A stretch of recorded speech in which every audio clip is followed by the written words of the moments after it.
she going. The hose pack. Go. We're gonna go over the proper way to make a wildland hose pack. So, you need 3 components. You need a hose tee. You need 1 hose tee per 100 feet of hose. Each hose pack holds 200 feet of hose. You also need an inline shutoff. 1 per section of hose. You're gonna need 2 of these, 2 of these, 1 hose pack itself,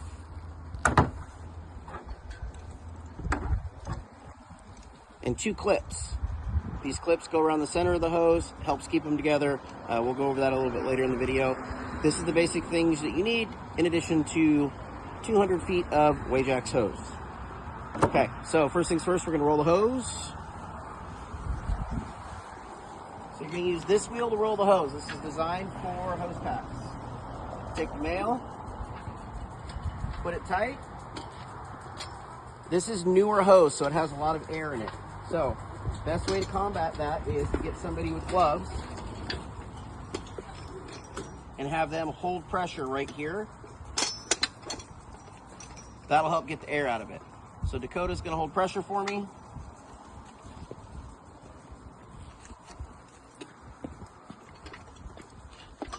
Okay.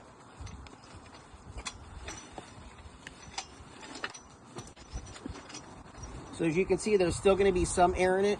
We're gonna use the vacuum to get as much as we can. This is newer hose. The older hose that we have packs a lot better. This is just the hose we ended up with, so we have to use it.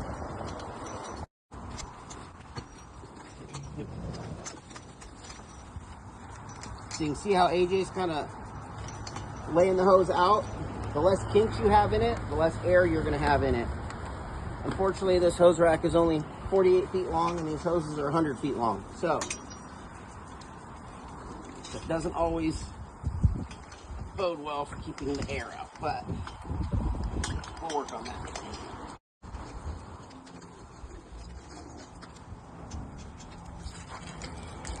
So, if at all possible, when you guys are laying out the hose in the beginning, try and get all the water out of it.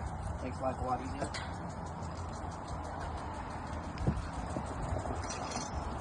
Okay, so once you get to this point, pull this off.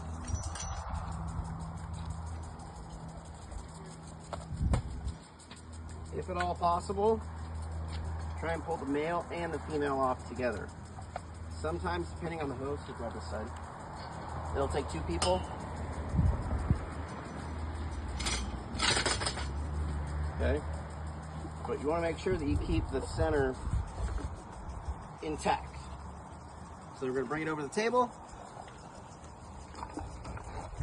set it down, and this is where we're going to shape it into our pack. Okay,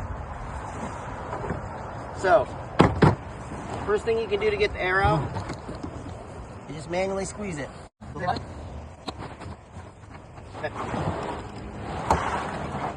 Next thing you're going to want to do is this needs to bend in half to fit into the hose pack itself.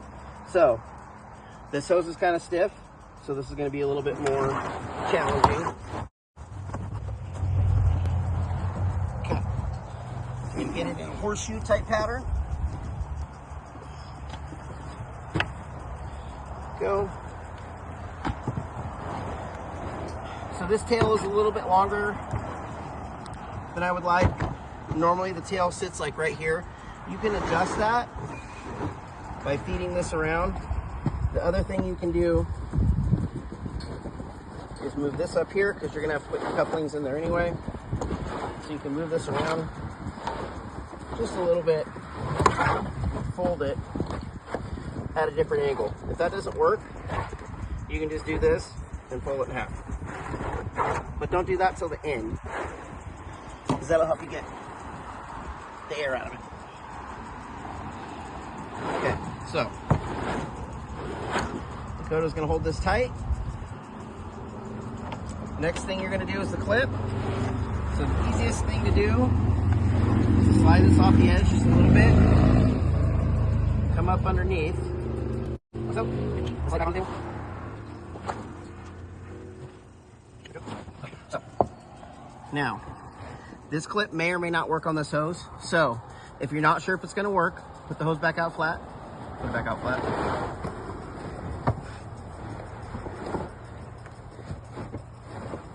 And connect it up here first. Like so.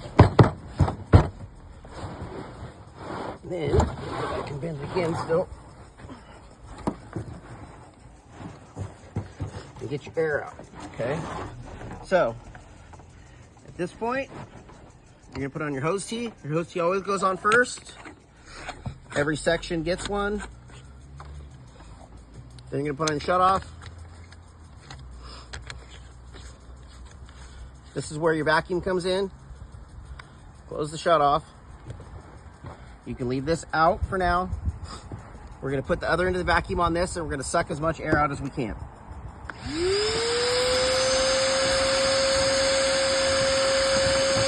You will see it physically get smaller as it sucks all the air out.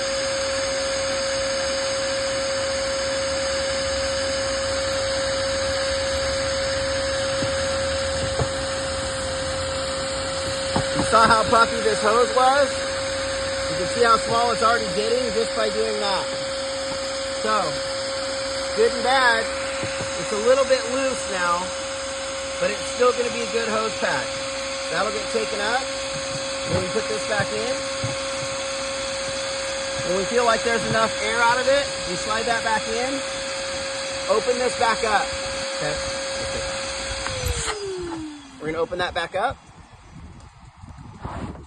We're still gonna keep this tight, and then we're gonna transition it into our hose pack, okay? The hose pack itself has two different sections. They're color-coded. They're not all the same. There's a bottom and a top. The bottom is obviously first. On this one, the gray is the bottom, the black is the top. It just depends on each one. This is the top of the hose pack, okay? Top of the hose pack. Bottom of the hose, bottom of the hose pack. So, keeping it as tight as you can. And slide it into the hose pack. And you're gonna bring the gray up, because the gray is the bottom on this one. Loosen this up.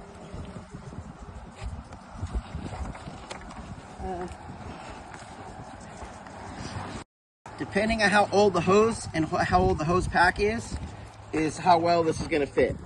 This is easier if you do two people, but the goal is to get as much of that hose in there as you can. So these are the bottom pieces, obviously, right? Try and center them. Okay, so pull tight, move that over, pull tight back, push it down, and then you're going to alternate till it's as snug as possible. Okay. Not every hose pack has a shut-off in it. We don't have shut-offs for all of them. So at a minimum, we have plenty of hose tees. So at a minimum, every hose pack is going to get a hose tee, and then we'll put shut-offs in as we go. Shut-offs never get left on fires, ever. We will walk the hose light and take them out before we leave. So please keep that in mind. They don't ever get left. So after that, you're gonna buckle the top. Dakota's holding pressure. Pushing it down for me. Okay, so that's what your bottom looks like. Every hose is different. The newer the hose, the puffier it is, the more work it's going to be. Oh, sorry. This. Sorry, hose tee is supposed to be facing up. So that takes up less room. There we go. Like that. I didn't catch that. So it does make the hose pack sit up a little taller this way, but it fits better. And it packs better that way.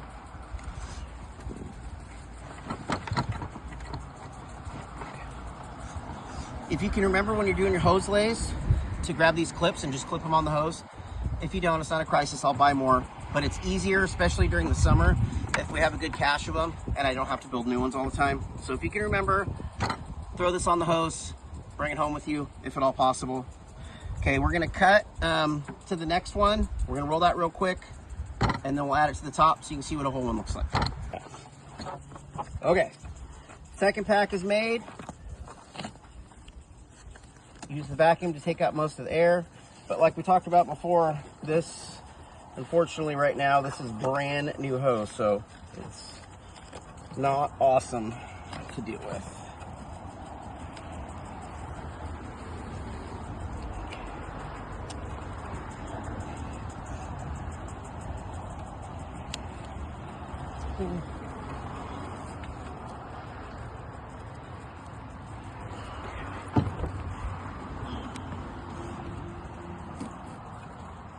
Go. Okay, so this one doesn't have a shut-off in it. We don't have enough shut-offs for all of them. So, if I only have one shut-off, I always put it in the bottom. That way, I only have to undo the top. If you need to put a shut-off in, just pop this. This will open up enough. You can slide this down, put a shut-off in it. What we normally do is we will make enough of these so we have an engine's worth to repack on the shelf always. So when we get back from a fire, we can just grab these and throw them in the engine. And the only thing we should have to do theoretically is grab a shutoff for them. Okay, so even with bigger hose, right? It's evenly packed. This is lined up with this, which makes it easier for you to put on. Leave these extended. If you put them all the way out, they're gonna hang, right? So I usually bring them in about yay, but that way you can put it on easy. With your web gear, they do get tangled up a little bit if you try and put it on your own. So if there's 4 people on the engine, I usually will do this. Somebody will spin, I'll throw it on their back, and they'll just cinch it down, and we'll go. Every person grabs a hose pack. Generally speaking, company also sends 2 backseat guys, grab the first 3 hose packs. They go, the engineer sets the pump, he gets everything going, and he either grabs the 4th pack or sends the next engine up to work with us. Questions, comments, concerns, please direct them to C-Shift.